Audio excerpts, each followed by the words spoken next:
Hey, what's up, guys? Welcome back. Droid Life Show, episode 88 today. It is Friday, August 7th. I'm your host, Kellen. With me, Tim. Tim, say hi. Hey guys, how's it going? Tim here. So on today's episode, or this week's episode, we want to run through some updates on this Stagefright vulnerability that came out last week. We've had some updates there. A lot of manufacturers have weighed in, including Google. We want to talk NFC a little bit. Our very own Ron, it's too bad he couldn't join us since it's kind of his topic, but wrote an opinion piece on why he doesn't really care that phones like the OnePlus 2 don't have NFC. So we'll talk about that a little bit. Tim spent the last month or so with Project Fi, so he'll give us that. We got some nice looks at the Note 5. Verizon just announced some new plans and things like that. They're killing off contracts, which is interesting. Some Nexus rumors, more HTC depression. And Dr. Dre has a new album out today. Yeah. Exclusive to Apple, by the way. So let's jump into the Stagefright stuff first. So just a short recap. We did talk about this on last week's show, didn't we? I believe so. Yeah. Okay, so Stagefright, just a quick recap. Vulnerability in basically the system level embedded media player, if you will, in Android. It's called Stagefright. And so a hacker found a vulnerability within Stagefright. Basically, if somebody knew your phone number, sent you a evil MMS, if you want to call it that, multimedia message, it included a video or something like that, it could then access your phone private data through Stagefright. And so the really bad thing about this is apps like Hangouts sort of preload MMS stuff in the background, like automatically. And so somebody could send you an MMS and you wouldn't even know that it was attacking your phone and exposing your personal data and things like that. So it's actually a huge deal, and it affects most Android phones. In fact, the phone you're using right now, potentially even watching this on, is probably vulnerable. So that happened last week. This week, we got news basically out of a handful of people, most notably Google. But Samsung also announced some stuff, and so did LG. So Google said that they are, well, first of all, they're updating the Nexus 4, 5, 6, 7, 9, and 10. We're missing an 8 in there, by the way. Every time I type that out, I'm like, where's the Nexus 8? It doesn't exist. So all of those are getting an update this week that patches up all of the Stagefright stuff. So if you own a Nexus, almost all of them, let's see, I believe the Nexus, not all of them. It's like the Nexus 7 2013 LTE one is not getting the patch yet. I believe it's something like that. So like a couple of the Nexuses aren't, and we've got the factory image just posted up there so you know which ones exactly. But Google also announced that going forward, they're going to push out monthly security updates that just address things like this so that we don't run into this, hopefully in the near future. So they're going to do that outside of just normal platform updates. And so Samsung then also announced the same thing, that they're fast tracking updates, security updates monthly. At least that's the plan. And they're working with carrier partners and whoever else to push those out. The day they announced that, they pushed out a whole bunch of updates through Sprint, I believe was the big one, and AT&T. And I think we've seen maybe a couple through T-Mobile as well. Nothing from Verizon. So Samsung is already on it. And then LG announced, I believe they sent the message through Wired and said that we're doing the same thing. We're going to do some monthly updates, security updates, and try to push these through as quickly as we can. We haven't seen an LG device get an update yet, so that hasn't happened, I think. Oh, and then Motorola actually 5 minutes before we went on the air sent us a statement. Basically said they take customers' security extremely seriously. They applaud everyone for fast tracking stuff. All of their new phones, so the Moto X, Pure, Style, Play, and G should all already have the patch. And then they're working right now on getting it out to all of their other devices that just got Lollipop updates. So everyone's kind of trying to get together to work on this stuff. I can't help but say that, like, I'm skeptical of seeing any of this actually happen for more than like a couple of months. I don't know. What do you think about all this? I think it's good that the carriers and the OEMs are working together to get a fix out in a timely manner. But at the same time, anytime it comes to like a security issue or anything like that, I try not to worry about it. I'm kind of like super nonchalant about any type of Android threat because it seems like we get hammered about it so much. Every every week BGR is writing a story about Android possible threat, something like that, and I think that there's some scare tactics going on, and I try not to read into it too much. I know that if it is a real issue, Google will address it. It's not like they're just going to leave us hanging. So I don't think I have been attacked. Maybe that's the reason why the Galaxy S6 is so laggy. Maybe it is getting attacked, but I kind of doubt it. They doubt that too, yeah. Yeah, but anyway, yeah, I'm just happy that the fix is actually going out and it was addressed by everybody, and it seems so, besides kind of a little bit from Verizon and LG, who have still yet to kind of acknowledge. Yeah. I think normally I'm with you in that I just kind of brush these off, because normally they're nothing. They're an old patch that was addressed months and months ago, and everyone should have a fix. This one not though. Like this, like my Galaxy S6, I'm pretty sure like somebody could send me a nasty MMS, and I think I turned off Hangouts for that. Actually, I'm going back through the Google Voice app, which probably isn't any better, but it's a scary thought. Absolutely. I mean, the threat is real. It is. There was some confusion around whether or not the guy that discovered this actually released all of the detailed information on how to do it. But Justin Case, I think, told me that. I think that was who told me that actually the information is out there. So I believe hackers could essentially, at this point, they know enough that they could be sending you malicious MMS messages.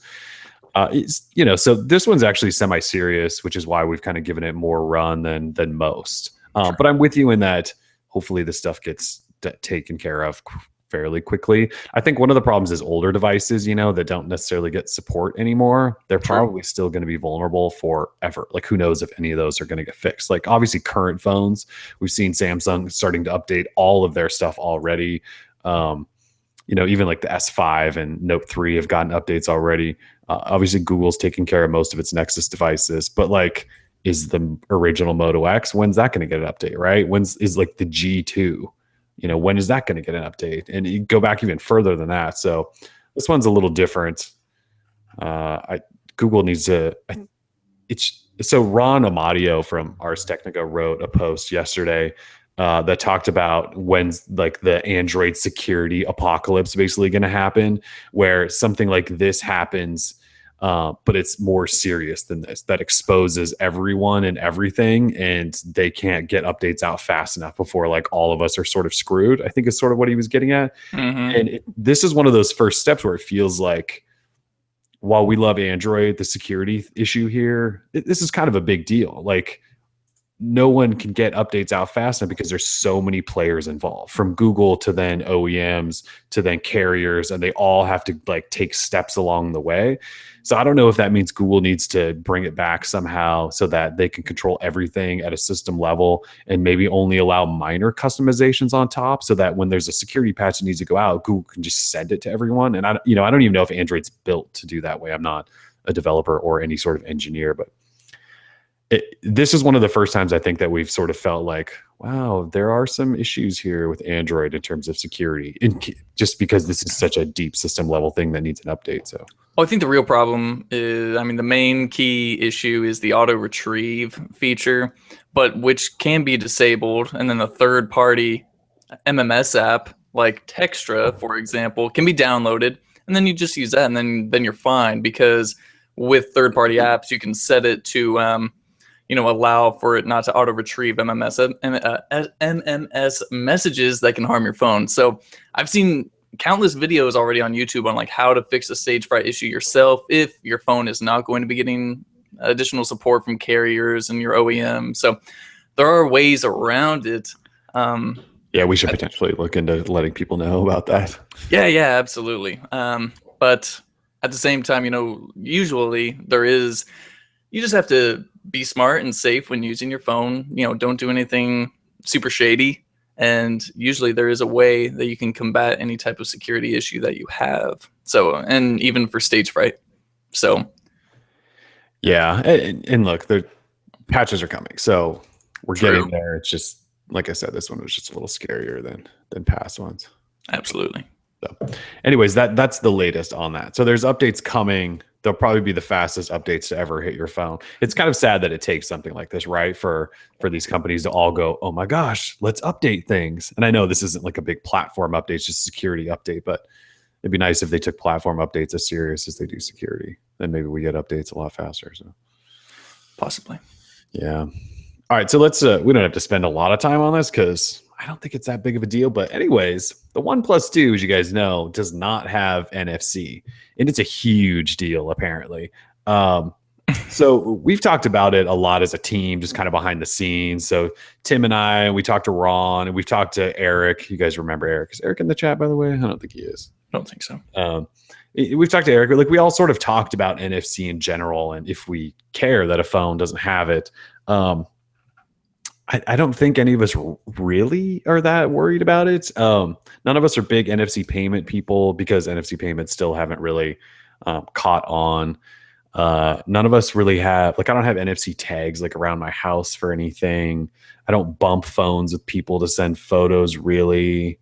Especially because Google Photos, you can just share URLs now. I'm trying to think, like, what else is NFC good for? So Tim, you and I have talked about setting up new phones. And so one of the new Lollipop features was set up or is restoring phones by touching them together.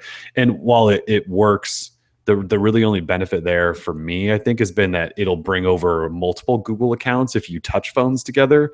And if you just do like the single sign in, it just brings in one. So there's not really, it's a little benefit, but not really a huge one. So I don't know, we're just sort of under the, like, I think generally as a team, we don't really care that much about NFC, do we? Like, tell me, if a phone doesn't have NFC, is that a deal breaker for you? For me personally, no, because I don't go out and do mobile card swiping and tap to pay and all that stuff. I just don't use NFC that much in my day-to-day life. I maybe use it once a month. If I have to set up a new phone, maybe. Even sometimes when I'm setting it up, I don't even think twice. I just do it, because I've done it for years and I was putting in my Google account and password and there it is. So yeah, I'm just kind of going through some of the comments. So we also ran a poll on this last week and said, is it a deal? Like, would you say no to a phone, or would you give up on a phone or not even consider it if it didn't have NFC? And the poll was pretty split. It was like 53-47, I think. So clearly half of the people that read our site use NFC regularly, and they wouldn't even consider a phone if it didn't have it. And the other half's like, I don't even know what NFC is. I've seen a bunch of that too. People just saying, I don't even know what NFC is. Well, for example, like one of your Sony cameras uses NFC. I don't know if you're still doing, but like when at a live event, you just tap the phone to the camera and then you can just upload it straight to Scribble Live. Are you not able to do that now because the OnePlus 2 won't support NFC, or how are you going to get by that? Yeah, so stuff like that, right? So that's a use case. I haven't done that with a phone and a camera in a while because I think I'm using a different camera at this point. Oh, well then. But yeah, I mean, like, so there's a use case, right? So if you have a camera that has NFC, Sony's are, I think, one of the few that do. You can't pair them as easily now, although a lot of them are going to like a more Wi-Fi direct kind of thing, I think. Which is good.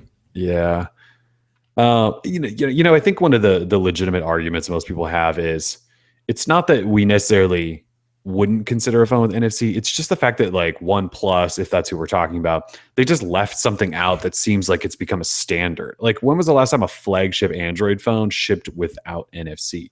I mean, I think the only company really not putting NFC in phones is like the Moto G, right? And it's supposed to be a discounted cheap phone. So Motorola is not putting it in like this phone, but a flagship phone. And OnePlus obviously has caught a lot of flack for saying never settle and flagship killer. And how can you be a flagship killer and not settling if you're just leaving out NFC because apparently you think no one uses NFC? So I get why people are pissed at that idea. I think we're trying to look outside of that idea and just saying, like, NFC is still not really a big technology at this point. And clearly it is for some people. And there's some passionate people like Ron. I don't know that he got death threats this time, which I think he's had in the past. I'm sure he has. But poor Ron.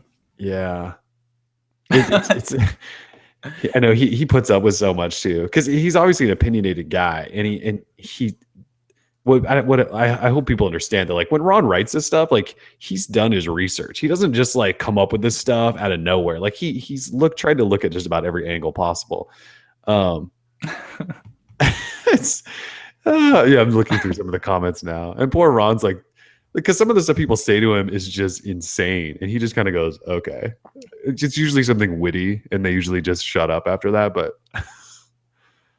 oh boy, and you know the NFC, the people that use NFC a lot are, oh god, there's even memes with Ron in them now. Yeah, I saw that. Somebody asked Ron, what did the LG G4 compromise? And he said, terrible looking software for what? Oh boy. So like, look, we're not trying to like just completely dump all over NFC. I get what you can use it for. I do use it for things, like I said, for restoring phones, because I set up new phones all the time. That's actually pretty handy. The thing is, like, most people don't set up new phones every month like I do.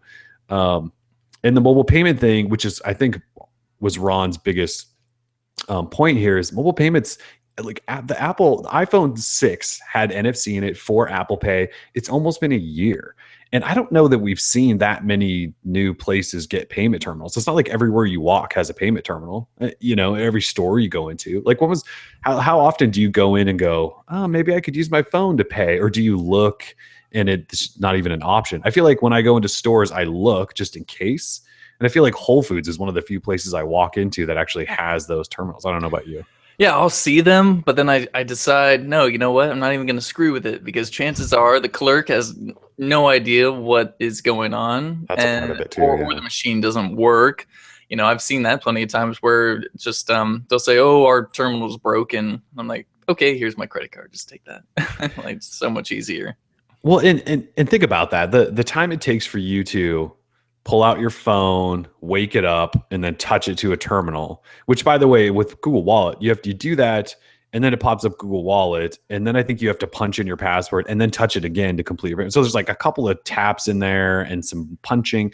It's just as easy to pull out your wallet and your card and swipe it, right? I mean, I don't feel like NFC payment systems are any. Apple Pay might be completely different. I haven't really used it, but as far as Android goes, like, Google Wallet's not really that efficient, right? Not only efficient, I don't find mobile payments to be as convenient as just pulling out my wallet and swiping my card. Yeah. You know, everyone knows about that. I mean, heck, I went to a Burger King like a couple of weeks ago, and I was like, oh, do you guys have like Google Wallet or anything like that? They're like, what's Google Wallet? And I was like, yeah, I'm out of here. Like, I mean, yeah. And how do you explain? I mean, someone who's clearly living not in this year, but you have to say, well, you know, it's like a app on your phone. I can just touch my phone to this terminal right here and it pays. And they're like, what? Mind blown. So it shouldn't be my job to have to educate the people who are working with the technology every day, like inside of a store or something like that. So really, it's not convenient whatsoever to use it yet. I can see it in the future. There's always like forward-facing, futuristic statements and stuff. But like, by the time like we think it's the future, something else is going to be here that actually makes it more convenient. I have no idea what that is. I'm just throwing that out there. Yeah, see, that's the problem. Like, I was using Coin for a week, and you attempted to use Coin. I attempted to use it. All of my swipes, didn't work. Like, so far, there's no. How many have actually worked? Like, what's the ratio of working to non-working swipes with Coin? Coin says it's like 50%. That's like insane. 1 out of 2 swipes will work, but it's just not true. And if you look on Twitter, there's parody accounts of like Coin support or whatever. People will say, "Oh, my Coin doesn't work," and they're like, "Yeah, well, we know, blah blah blah. Go here for help." That's hilarious. Yeah, but either way, mobile payments and things that attempt to try and make your life easier just don't work or aren't worth it at this point. So we're gonna need something really sweet, kind of like Android Pay, maybe, just to, I don't know, really kickstart it. I thought Apple Pay would do it. Clearly, it hasn't really done it yet either. A little bit, but yeah, not as sure. A little bit. We see a little bit more implementation in different stores and stuff, but it doesn't make pulling out my card, any less great. I can just pull out my card and it works. I know it's going to work. I don't have to hope for a 1 in 2 chance that it's going to work. Like, you shouldn't have to cross your fingers. It's ridiculous. You know what my favorite payment systems are things like Square. Mm. Like when you walk in, like when I went to the OnePlus event in San Francisco a couple of weeks ago, across the street was this like really fancy coffee shop. I think it was called Front Cafe or Front Coffee, something like that. Anyways, they're like a coffee shop and they use Square, and I just like the fact that it's just like an iPad and they hand it to you and you swipe and then you just draw with your finger and then you can email it yourself or what. It's like the simplest thing and it's so like Convenient. seamless. I feel like and convenient, and I wish. Like those are the things I like. They seem just simpler in general for everyone, but I don't know. I don't know that NFC payments still, like you just said, we're not there yet. I don't know. Clearly not there yet. Maybe So we will be one day, and then this conversation will sound really silly. But at this point, like I still got, I can't, like some of our favorite restaurants in Portland. I walk into them, there's no way they're not even considering it because it's probably going to cost them a lot of money to upgrade all of their terminals. A lot of places still swipe a card behind the counter. You know what I mean? Like you hand them your credit card and they swipe it back there. So we have so far to go. And again, it's not like we hate NFC. We don't have this like personal hatred of NFC. Ron was just saying, like, I know you guys are really upset about the like a phone like the OnePlus 2 not having it, but it's really not the end of the world. Like you have to look at everything else inside of this package of phone because NFC, you're probably not going to use it that often. And if you do, then it's not the phone for you. And there's like 15 other amazing phones you can choose from. yeah, absolutely. They don't have a choice. I mean, the phone doesn't feature NFC. So what are you going to do? Unless they, put out a different back that supports it or something like that. And it's just not. Think they can actually. I don't think they can, but I saw like a rumor saying, "Oh, don't worry, OnePlus is coming out with a back that supports NFC." Okay. I want to say I saw in one of their AMAs they did recently. Somebody asked them that, like, is there a back we could put on? And I think they said it's technically not possible. So I don't even think that's an option. Yeah. So you just got to move on. Sorry, people. Look, if you use NFC all the time, don't get it. You can't settle for the OnePlus 2. Yeah, don't settle. Never settle for the OnePlus 2. Settle. All right. Besides NFC, you want to talk Project Fi? You just spent like a month with Google's Project Fi. I just got an invite as you're like, congratulations. You're finishing the final keystrokes on your like mini review of Project Fi, and I finally get an invite. So anyway, tell us about Project Fi. Project Fi is good. The service is pretty great. When I first signed up, I opted for the 3 gigs for $30 on top of the $20, unlimited text, unlimited talk that you're already paying for. So in total it was $50. Over the course of a month, though, and kind of using it how I would regularly, I just wasn't using all that much data, because I sit at home on Wi-Fi all day, so I wasn't using much mobile data. So I used about 1 gig out of the 3 gigs that I allotted. And so at the end of that month, I got a unused data credit, and that applied towards my next month's statement. So my bill was like $20. So, I mean, if you say, if you want something super straightforward, no small text to be seen, nothing shady going on, and you live in an area that is highly supported by T-Mobile and Sprint's network, then Fi seems like a no-brainer to me. I mean, it just worked. As soon as you pop the SIM into the Nexus 6 and it activates that new number, or you port your number over, then you're pretty much good to go. The only issue is that it is exclusive to the Nexus 6, and for me, like, it's just not cutting it. Like, that was the one thing I said. The one problem I have with Project Fi is that I have to use the Nexus 6 because the phone's just too big. But that's just me personally. My idea and my guess, my assumption is that Google and the rumored 2 Nexus devices that are coming out will support Project Fi. So we'll have more phones available for it, more compatible phones for it. And then it'll be great because then I can get a phone that I actually like to use on a service that is really good. Whenever I was out on the town, I had solid data. I was getting like 60 down, 20 up and stuff. I was like, okay, here we go. Yeah. And that's downtown Portland. And I kind of live on the outskirts, and it was still pretty solid. I get good speeds even in my home. So unless I went to the Oregon coast, and of course I had no service, but show me anyone on any carrier that has service out on the coast. And I think Verizon's about it. There's a little bit of T-Mobile or AT&T out there, but Verizon I think is about the only one. Yeah, there's a little bit of Verizon. So even if, that's like the type of place you don't really want to have your phone either, unless you're like some super important guy. Really, I just chalked it up. It was like, you know what, I'm on vacation. I'm just going to turn the phone off anyway. Yeah. So after a month, I love Project Fi, but I don't like the Nexus 6. So I'm going to like stop my service, or I'll pause it or cancel it until a new phone comes out that I want to use, and then I can just start it right back up. It's prepaid. How easy is it to stop it? Like, can you do it through the app, or do you have to call? No, you just do it right through the app. You can just hit cancel service. That's like enough reason to sign up right there. Like, like I have a T-Mobile line, and if I wanted to cancel that, I would bet you anything I have to call them, and they'll try to upsell me or sell me on some crap, and it sucks. So that's nice. Good job, Google. Yeah, the support side of Project Fi seems really awesome. There's a dedicated tab in the app that has support written on it, and it shows you like an estimated waiting time if you want to call, or an estimated wait time if you want to email them. I never saw the wait time go over 1 or 2 minutes for for the phone, so you always know that you're going to be able to talk to someone real, not a robot. Or, if you just want to email them, if that's more easy for you, then feel free. Wait time was like 1 to 3 hours or something. So, all in all, you didn't notice any issues like handing off? Because it's all supposed to be automatic, right? From Wi-Fi hotspots to T-Mo to Sprint, wherever the best signal is, it's supposed to just do it automatically, right?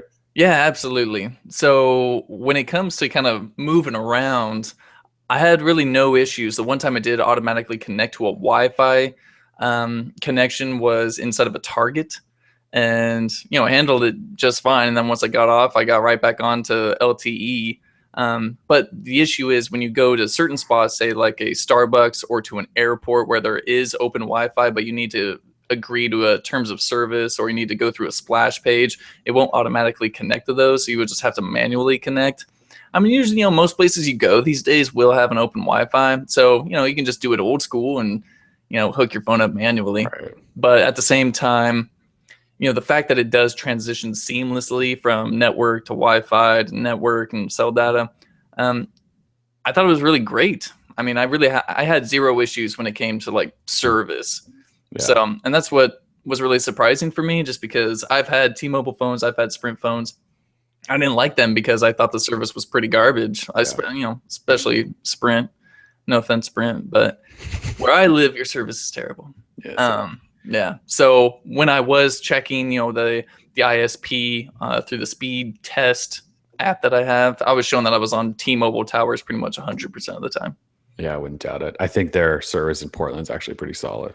Very solid. Yeah, I want to say like PC Mag just ran like all the cities in America, like speed tests and network and all this stuff. And I think T-Mobile was the best in Portland, actually, like ahead of Verizon even, which is kind of crazy. That doesn't surprise me. Yeah, so I ordered the SIM, and I'll probably use it for at least a couple days, maybe even just activate it for a month. But it does some funky things with Google Voice that I wasn't really excited about, so I don't know that I could necessarily stick with it. Yeah, I had to use an account. I used a Gmail account that was not already issued a Google Voice number. So I pretty much started with a clean slate. So I just had them send me a Portland metro area code number when I activated. I didn't want to lose my, I have a very cool Google Voice number, and I do not want it attached to like one phone in particular. And I tried to set up Google Voice on the new number, but you can't do call forwarding from Google Voice number to Google Voice number because these Fi numbers are Google Voice numbers. Right. So no call forwarding, and I did not want it locked down at all. So I was like, nope, not doing it. I'll just get a new number. I don't care. So I gave out my new number to you and everyone else who might need me for emergencies. I was like, I'm on Fi for a month, so if you need me, call me this way. Yeah. And so when my first invite came in through the email that's attached to my Google Voice, and I mean, it says right up front, do you want to port your Google Voice number over? And if you say no on that account, then it says, well, we're just going to release your Google Voice number. So while I know you can port it over to your voice number to Fi, and you get almost all the same benefits. And then if you cancel, you can bring it back. I just don't know that I fully trust that process yet, because this is like a beta service from Google, kind of, right? It's totally call it alpha. So it's so like, I don't know that I fully trust Google will handle my Google Voice number properly. And so, I did the same thing. I grabbed a new number on a separate Gmail account, and so I won't be able to connect those. So I probably won't really be able to use it, but I'll just take your word for it that Fi is awesome, except you have to use the Nexus 6. And that's another thing. I don't really want to use it because I don't really want to carry on the Nexus 6. I did for like a month, and it was fun because it was stock Android again. I loved it, but the camera and the size, I could only handle so much. Yeah, I mean, not only, the Nexus 6 we've been using to test Android M. So not only was I using a beta cell network, but I was using a beta build of Android M Preview 2, and like it was at times stressful just because I felt like there was some real janky stuff going on. It wasn't Project Fi's fault at all, but I was like, come on, Android M, like you're killing me right now. Yeah. So, but overall, Fi, the pricing wise, it's competitive. It's not the cheapest option, but like the fact that you get, if you don't use data, you get that credit back, which kind of makes it worth it in the end. Like with other ones, if you paid like for 3 gig like you did, you wouldn't have gotten anything back. You're gonna lose that, and even if it rolls over, then like say on AT&T, that rolled over data goes away after a certain amount of time. 1 month. Yeah, 1 month. Yeah, so for me, the fact that you pay for what you use and you can change your data allotment at any time of the month, and you just pay for exactly what you use, and if you don't use it, you get that money back. That's really cool to me. And it's too bad they couldn't have made it like $5 per gig instead of 10. If they'd done $5 per gig, that's game changing stuff, right? Well, there. Sure, it's game changing, but it's like there's changing the game, and then there's losing a ton of money, I think. So yeah, I mean, they probably would be losing money at that point because obviously we don't know what their agreement is with Sprint, T-Mobile for using their towers, but they're probably coming close to breaking even. I would imagine they can't be making much money on Fi. It just depends on how many people probably bought a Nexus 6 at the start.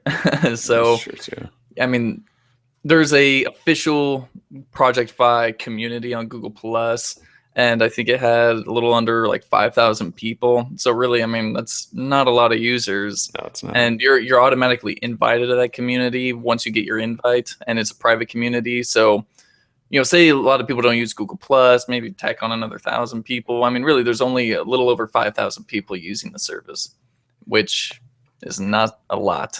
No, it's so, huh. Interesting. I mean, if you are going to do it, be prepared for Nexus 6 and make sure that you are in, check the coverage map on Fi's website. It shows, the aggregation, I want to say, of T-Mobile and Sprint's network kind of conjoined into one green glob over North America. Green glob, yeah. Yeah. If anything, sign up and get the free welcome kit and then cancel. Absolutely, the welcome kit. Nice and a really nice battery pack and something else, right? Yeah, the welcome kit is solid. I've got it right here. It has a Nexus 6 case, the battery port or bank, battery bank. Pack, yeah, and it's got the headphones, which has the dual out, so you and a friend can listen to your thing. Yeah, your music. Nice. And they send you that for free. I mean, that's just part of the deal, right? Yeah. They send you that for free. Although I did have one person say in the comments, "How did you get the welcome kit? I didn't get a welcome kit." And I was like, "Sucks to be you." Well, everyone's supposed to get. So when they initially did it, I don't think like the first few people that signed up didn't get a welcome kit, but I thought they were like retroactively shipping them out anyway. So that guy just got screwed if he didn't get one. He might have gotten screwed because I mean the SIM was inside of the welcome kit. So that's interesting. Poor guy. Poor guy. He's really missing out on that power bank. Yeah, I haven't even opened any of the packages, so it shows you how important it is. So yeah, again, Nexus 6 is it, but yeah, we have 2 Nexus phones coming. At least we think there's 2 Nexus phones coming. So yeah, they're almost have to be guaranteed to work, right, on it. They have to, right? I mean, they can't keep it exclusive to the N6 or no one's really going to sign up. Right. And so you'll have more options then. And obviously I have zero confirmation of this whatsoever, but that Moto X Pure Edition works on everything. Like it's a phone that could work on that. I wouldn't be shocked if as the service potentially grows that Google opens up to that phone. Yeah. Like I don't know that as long as the phone supports it all, I don't know that there's like some really secretive backend stuff that Google did on the Nexus 6 to make it work. Like I would imagine they can push that software easily through to that Moto X Pure if they give Motorola that opportunity. Yeah, I mean, I stuck the Fi SIM into an unlocked G3, which has the T-Mobile radios necessary, but doesn't have the Sprint, and didn't work, of course. But I was trying. I was like, I just don't want to use the Nexus 6, so I tried putting in the G4 is what it was. Oh yeah, didn't work. But as you were saying though, the Moto X, unless you get it on the Clove, then it won't have the necessary radios, right? Oh, that's the Play. Yeah, that's the. Oh, that's the Play. Yeah, the like lesser version. But the Pure Edition has all the bands, and so. Okay, never mind. I thought you said Pure for some reason. Yeah, the Pure will be fine. They would just have to give it access or something, because like the Nexus 5, I think people have gotten that working on Fi already. So Hackers. with some hacker stuff, yeah. All right, Note 5. So Galaxy Note 5, we got some new pictures of this week of it actually in hand, and it looks like a bigger version of the Galaxy S6, a little more squared off, I would say, sort of like a Note. It has a spring ejecting S Pen in it. No USB Type C, that's confirmed. It's got a curve to the back, so hopefully when you're holding it in hand, it feels a little bit better. But it's got the glass and the metal and the colors, and it gives that sort of Galaxy S6 vibe. That's next week, though, right? Like you're in New York next week for that. That came up quickly. So yeah, that'll be official next week with the Galaxy S6 Edge Plus. Let's see, we had a whole bunch of people send in information about this phone. Basically, everything you heard is the real deal, except we've been told that it's a 3,000 milliamp hour battery, and I think some rumor started somewhere that it was going to be like 4,100 milliamp hour. Everyone's really upset about that, but good luck. Yeah, Samsung wants their phones to be thin, so they're not going to throw a big fat battery in. So we heard 3,000 milliamp hour, but 4 gig of RAM, no SD slot, 32, 64, 128 gig options, a brand new S Pen. Yeah, I mean, it's a Note. You guys know kind of what to expect with a Note. Pretty similar cameras, I think, to what we've got on the S6. Fingerprint sensor, whatever. Those bezels, though, thin.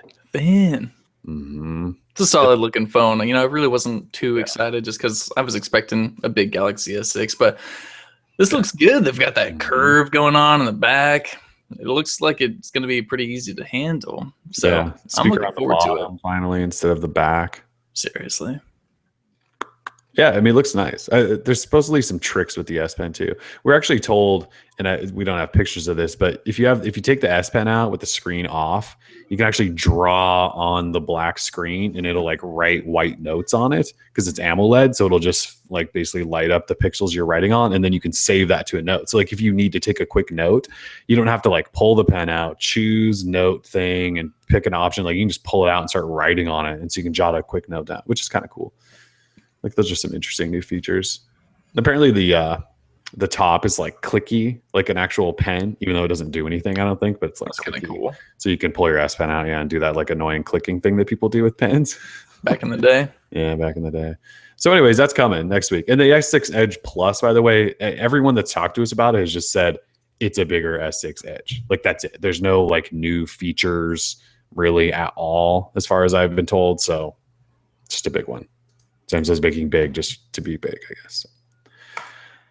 Let's see. Verizon announced this morning through like 4 websites is all. They sent some embargoed press release out. New plans. They're simplifying their data plans into small, medium, large, and extra large. That's the way to do it. Everyone's already cracking on their like new ideas. So what did they say? They said whether it's your morning coffee, your favorite t-shirt, or even how many scoops you'd like on an ice cream cone. Those are common options we know and understand. I'm sorry, but like, do people change the size of their t-shirt often? I don't really think so. Right? It's just kind of a weird analogy there from Verizon. Agreed. Anyway, so they have new plans: small, medium, large, and XL. Just sounds like you're ordering from Burger King, which you previously mentioned. And so these go live August 13th. So the small data plan is $30 per month for 1 gig of shareable data. Medium is $45 for 3 gig. Large is $60 a month for 6 gig. And the XL package is $80 per month for 12 gig. And then they've simplified the line access fee now to just $20 per month flat for everyone. So if you're a single person and you want 3 gig of data, that's $20 for your phone and $45 for the data, so $65. But then you also are going to have probably a smartphone charge on top of that. So while it might be $65 for service, it's probably going to be another $25 per month added on that for whatever your phone is. So we're not talking like that cheap here. It's Verizon, so I mean, I don't think we should have expected it to be cheap. Let's see. So yeah, those go live August 13th. Some other interesting notes. Basically, they're killing off 2-year contracts. So once August 13th goes live, you're not going to have the option to sign up as a new customer and pick a 2-year contract. So you can't like get a Galaxy S6 for $200 on contract and sign up for 2 years. Basically, you have to sign up for one of these new plans, these small, medium, large, extra large plans, and then buy a device through their device payment plan, which used to be called Verizon Edge, will no longer have a name. It's just device payment plan or something like that, which is basically what Edge had become anyway. So they're trying to simplify. I would argue that this does simplify it. I guess you just go, hey, Verizon, give me the extra large, and then grab a device and pay whatever that is per month. So this goes live August 13th. No more contracts, just device payment plans. If you're already on like a contract, you can keep your same plan as long as you don't try to upgrade. Once I think you try to upgrade, they're going to push you on to something. And if you're hanging on to unlimited data, just keep buying phones at full price. You're fine. Mm-hmm. Yeah. Good old That's about it. Oh, and if you need more than 12 gigabytes, which is their XL package, you just have to ask them. And they apparently have other options. Double XL package? There could be a double and triple XL. Maybe there's like a secret menu, like the triple X. There might be. We should find out if there's a secret menu. So anyways, I had mentioned that they sent this to like 3 publications, and because normally they issue this to everyone, and so we can kind of dive in and there's information to find, but they kept this secret under embargoed until today. And so we have no idea. I've asked them a couple of questions and they got back to me on some of the Edge going away stuff, but for the most part, there's no website yet. You can't look up anything to figure out what exactly is going on, but that's the basis of it here. So new Verizon plans, not cheap, but definitely simplified. So, which is good because like their old thing was like, you have a line access fee of $40, but if you're on Edge and you have less than 6 gigabytes of data, it's $25 per month. But if you're over 6 gig of data and you have Edge, it's $15. Like it was super confusing before. Like I'm actually glad they're doing just that flat $20. So, all right, let's see. Latest Nexus rumors. Not a lot going on in Nexus land. We're still pretty sure there's an LG and a Huawei Nexus in the works. We got a video of what could be a Huawei Nexus, although it's really tough to tell. Yeah, I mean it's a black matte plastic phone with a circular camera housing, which looks like the one on the Nexus 5, which I think is why everyone's like, ooh, Nexus.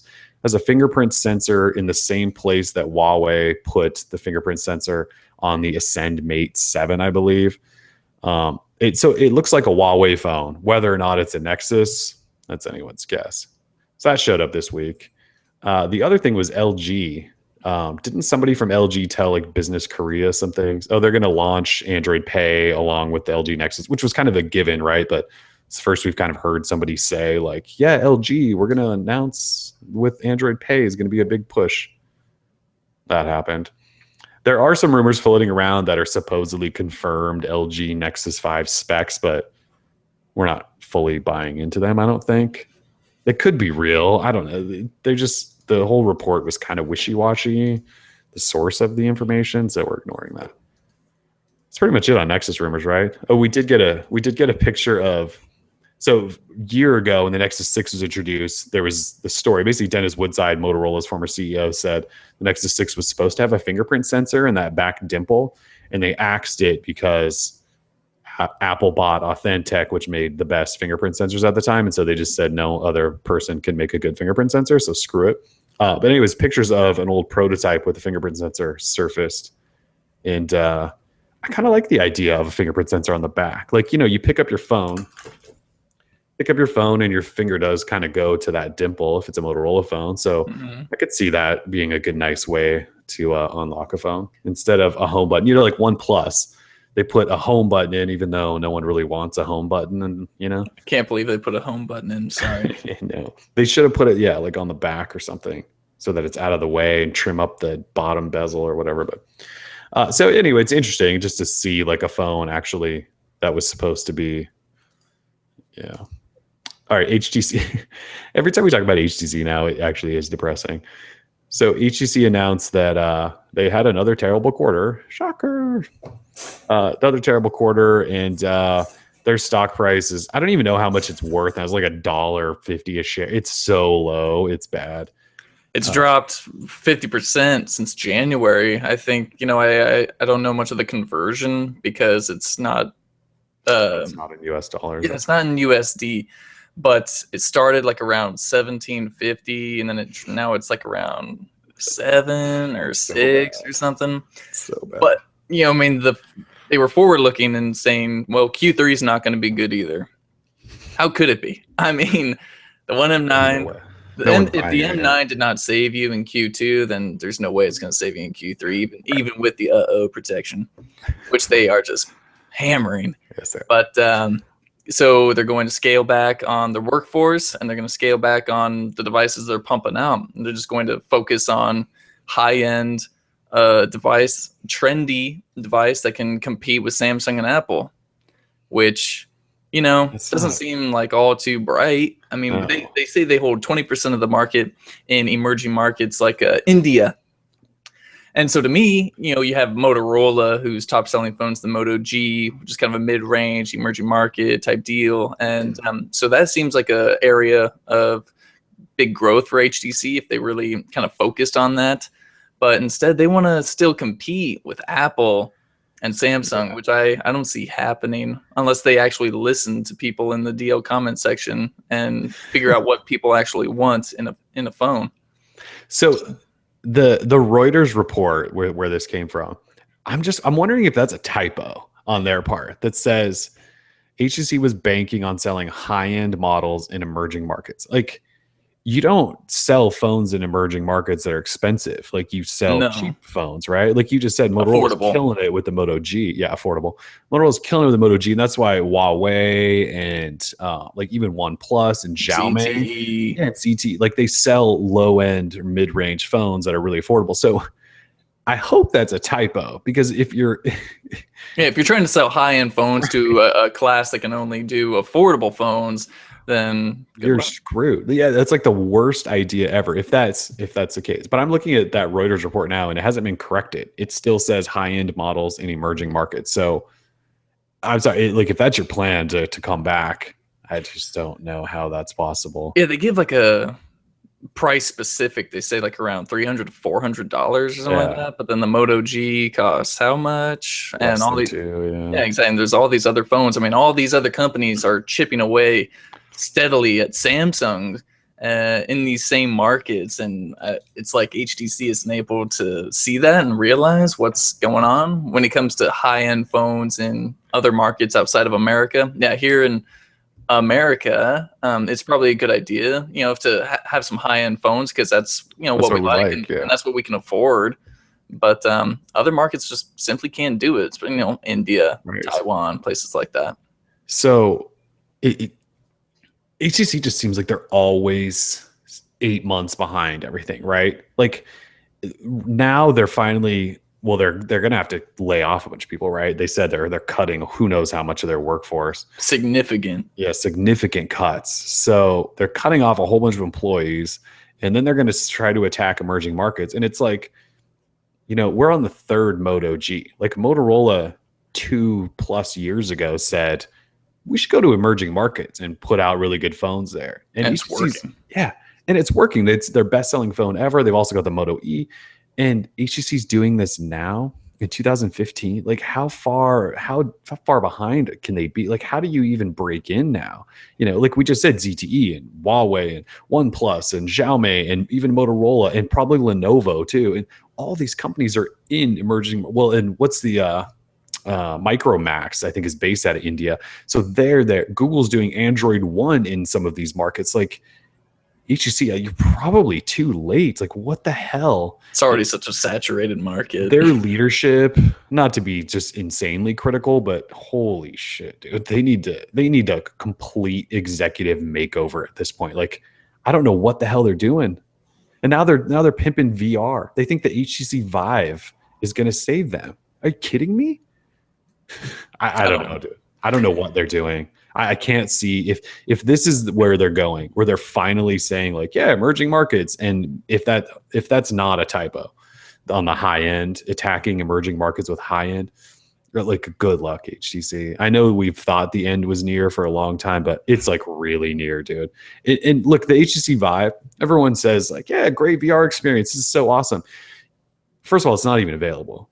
So it's not going to save them this year. And next year, it might be. You need to build a special room in your house that has lasers and has probably a gaming level PC in order to be able to power that thing. And you're going to sell enough of those to save your company? No way in hell. There's everybody else has VR stuff. Google's giving it away in cardboard for $5. And I know the Vive's a better experience than that, obviously. Oculus is right there. They're going to do one. They got Facebook behind them. You know what I'm saying? Like, I don't know. Good luck, HTC. I don't know what else to say. Like, it's a tough road ahead. And if that's like their direction, like, I don't know how they're going to get out of it anytime soon. So. Yeah, it's gonna be a long road. I saw one analyst saying, that they're going to continue to lose market share and continue to lose money, and that kind of goes without saying. So it's gonna be brutal. And I forgot, they're also sending ads to your notification panels now to make some extra cash. We didn't even touch about that. That was a huge deal this week. We could just do that quickly. So HTC, all these people that own the M7, M8, and M9 all got a notification this week. That was about a new theme that was available in the HTC theme store. And it was a Fantastic Four theme because the movie's coming out. And while it's not technically an ad because it was a theme that they were promoting on phones, it was a goddamn ad. And HTC was sending an ad for Fantastic Four masked as a theme that they were promoting, except they don't promote any other themes ever. They were just doing it once, right? And everyone was pissed. And a lot of people just said, like, I'm never buying an HTC phone again if they're going to send me shady ads on a phone I've already paid for. Well, you probably won't be able to buy another HTC phone anyway, even if you want it. This is also true. So, yeah, it hasn't been a good week for HTC. I mean, it hasn't been a good couple of years for HTC, but this week was especially bad. I think it sucks. I don't want anyone getting it twisted. Like, I loved HTC. One of my favorite phones was the One X. I've always loved kind of their designs. The One series, not so much. I dig the metallic look and the feel, but there's little things that add up. And unfortunately, HTC can't seem to like get it together and like play ball. Right. They're like so stuck on themselves being like this top design company. They're a design company first, phone company second. And for me, as someone who wants a good Android experience, it just doesn't do it for me. Like, I need more than just design to make me happy. So it's like HTC created the One M7, and instead of listening to customers, I feel like they listen to press. And while press, like us, our job is to review phones and talk about all the things we like. HTC, I feel like that's all they listen to. Like, no one bought those phones. Even the M7, people didn't buy that phone really, and they stuck with it for 3 years because all the press said, "Oh, this is such a great premium phone." Because all the press, half of them just care about Apple products and they like that premium Apple thing, and HTC kind of did that, and they all went, "Oh, this is the most beautiful Android phone ever," and they use it in headlines, and then no one bought it, and customers didn't care, and they stuck with it 2 years too long, basically. So, whatever. Yeah, the M9 reminds me of the M7 a bit more, like a bit more kind of sharp around the edges and stuff like that. Like, they kind of went away from the roundedness of the M8 and they went back to the rigid, and I was like, what the fuck? Yeah, I mean, I like the M8 more than the M7, and then they went M9. It's basically like a throwback. They already retroed. They OG'd it. Yeah. Ridiculous. Anyways, that's HTC. Let's see. So just quickly, the Moto X Play, which is the mid-range-ish version of the new Moto X line that's not coming to the US. It's actually available from Clove UK if you want to buy and import it. I ordered us one because I have no idea if Motorola is going to send out press review units to a US site like us for a phone that's not coming here. And so I looked deeper at it after I ordered it, and yeah, it doesn't support any of the bands here. Like, Motorola's purposefully took out all of the US LTE bands. So they screwed you. Yeah, so the phone's gonna be pretty much worthless here. So we'll probably give it away to somebody. I mean, we'll play with it for a while and tell you all about this great phone that you can't use it on HSPA for a little bit, and then you can have it. Yeah, because it's super affordable. Like, even with the conversion from pounds to the US dollar with shipping, it was like $350, which is kind of crazy. Like, that's a good price on this phone. It's a solid phone. Yeah, I mean, it would probably run you, $299 if they sold it here in the US, which is a really good deal. So, you could order this phone now, but yeah, no LTE support, no AT&T, no band 4, no band 17. Yeah, it sucks. Because I think a lot of people probably would have tried to import this phone. I think there's some people that want that 3630 milliamp hour battery. So anyway, that's out there. Let's see what else. Xperia Z5 and Z5 Compact.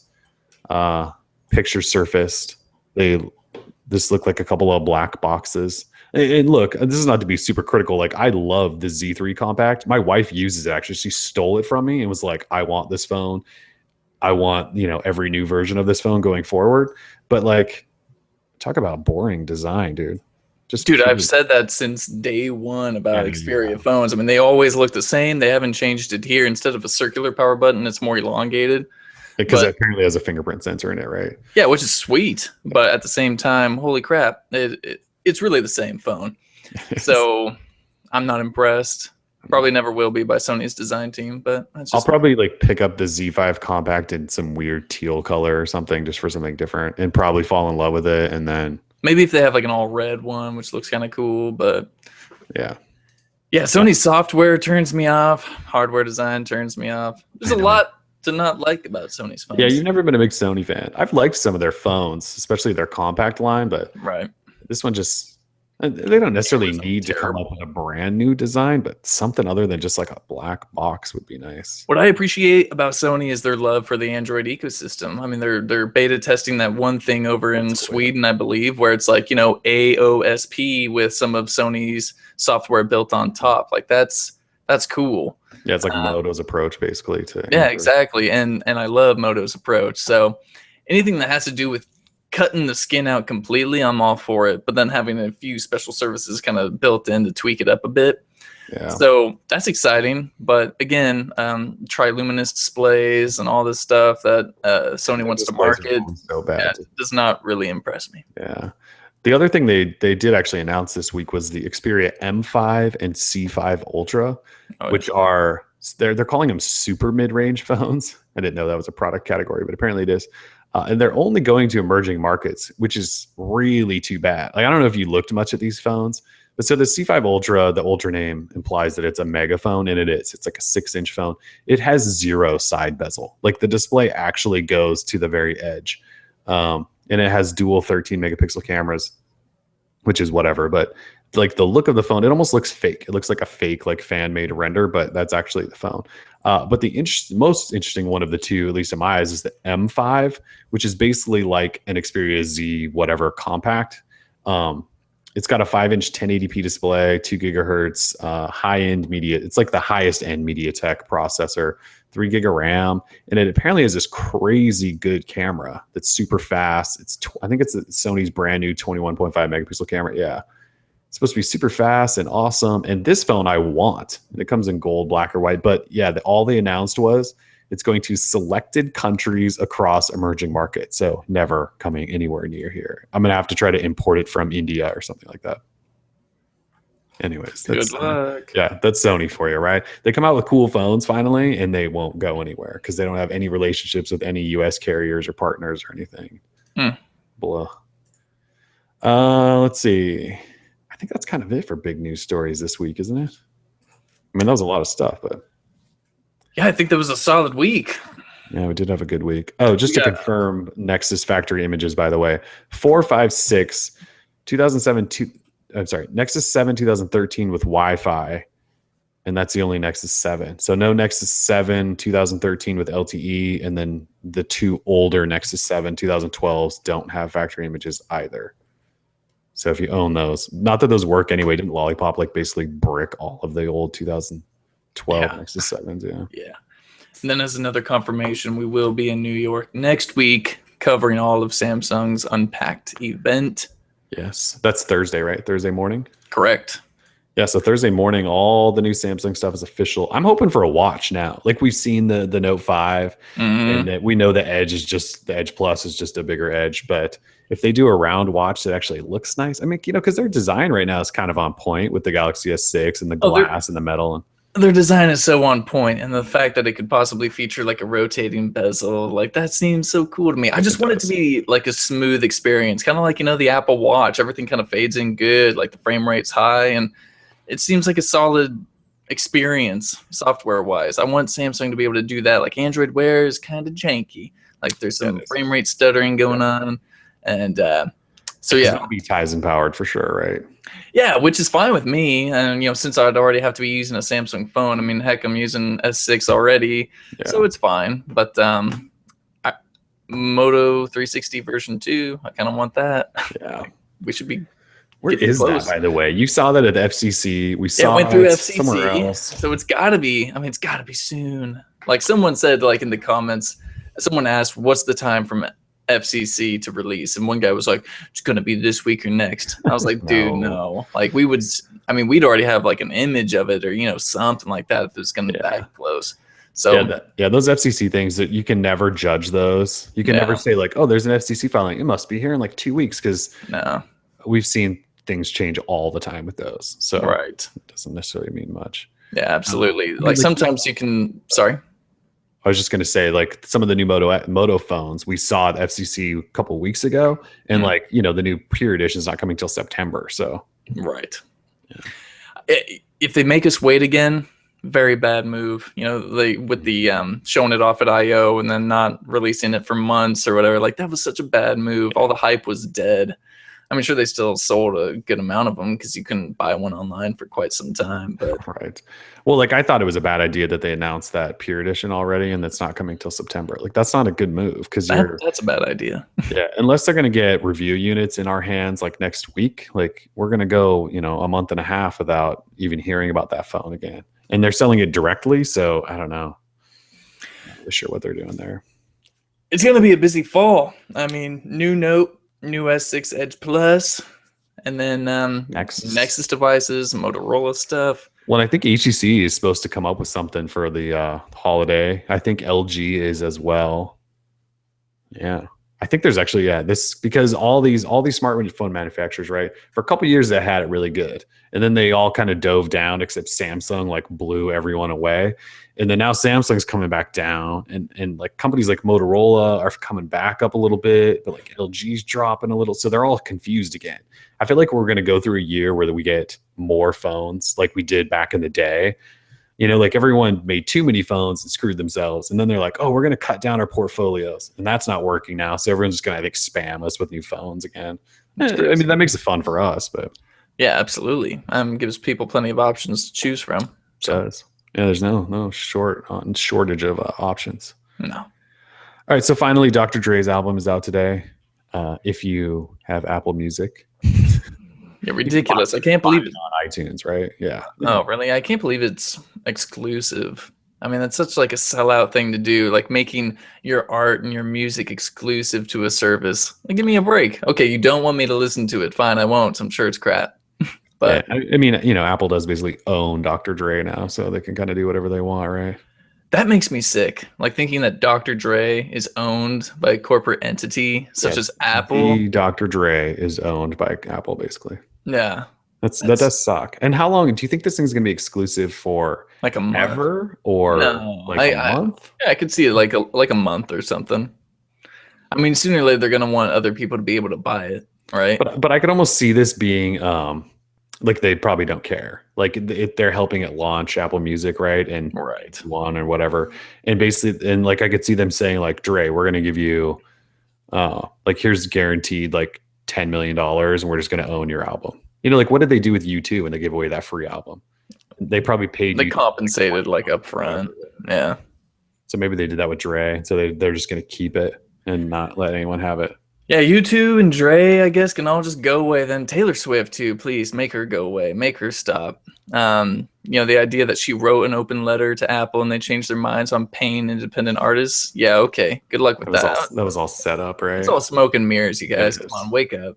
It is. It's all ridiculous. It makes Taylor Swift look like she has power, and it makes Apple look like the good guys, and they need positive press. Come on, ridiculous. It's ridiculous. It's ridiculous. I've been using Apple Music and like just because it's like on my computer, and I figured if you like it, I mean, you have it, so you've got to listen to the album. Like, is it decent?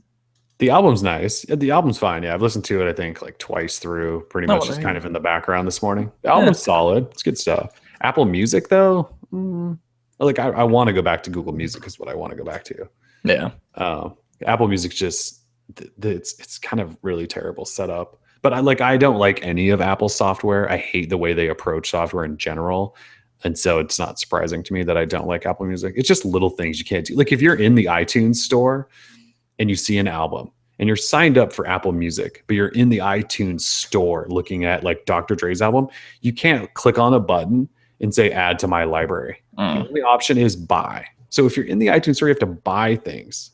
So it's like this separate thing completely. Like this is how stupid Apple is. Like, why can't I just add that to my library? Like when, you know, in Google Music, if you're like looking at an album, you just like add it to my library and then you listen to it for free because you're paying for it. And not Apple Music. That would make too much sense. Ridiculous. Yeah. All right. Anything else? I think that'll do it for me. I mean, it's Friday. I hope everyone has a beautiful weekend. It's nice and sunny here. It is very nice here. And it's not 110 degrees, so we're not melting. Thank goodness. Yeah. All right, cool. Well, yeah. So next week, look forward to Tim in New York, Samsung stuff. That should be fun. After that, hopefully devices start arising. We're kind of waiting for OnePlus 2 to get here, maybe someday. Hopefully we'll have that because that launch date is next week, right? Yeah, OnePlus 2, 11th. You can buy it on the 11th, and we still don't have one. Anyways, so thanks for joining us. We'll have tons of stuff coming up the next week. It's a busy summer and fall, so it should be fun. Droid Life Show episode 88. Thanks for tuning in. Peace. Peace.